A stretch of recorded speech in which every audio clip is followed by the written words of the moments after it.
চব্বিশের গণঅভ্যুত্থানের সময় রায়েরবাজার কবরস্থানে দাফন করা অজ্ঞাত 114 জনই জুলাই যোদ্ধা নন। এর মধ্যে শিশুসহ সড়ক দুর্ঘটনায় নিহত ব্যক্তিরাও রয়েছেন। তবে পরিচয় শনাক্ত হওয়া 8 জনই বুলেটের আঘাতে নিহত হন বলে জানান সিআইডি প্রধান মোহাম্মদ সিবগাতুল্লাহ।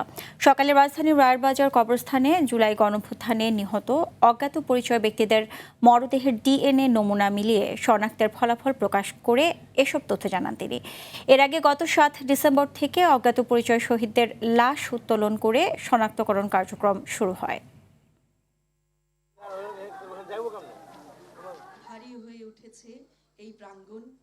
কোর্টের ডিরেকশন 114টি ডেড বডি আমরা উঠিয়েছি।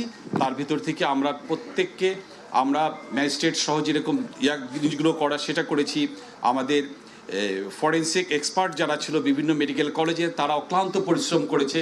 তাদের যে ম্যাজিস্ট্রেটকে দিয়ে সুরতহাল প্রতিবেদন তৈরি করা হয়েছে, ফরেন্সিক রিপোর্ট তৈরি করা হয়েছে।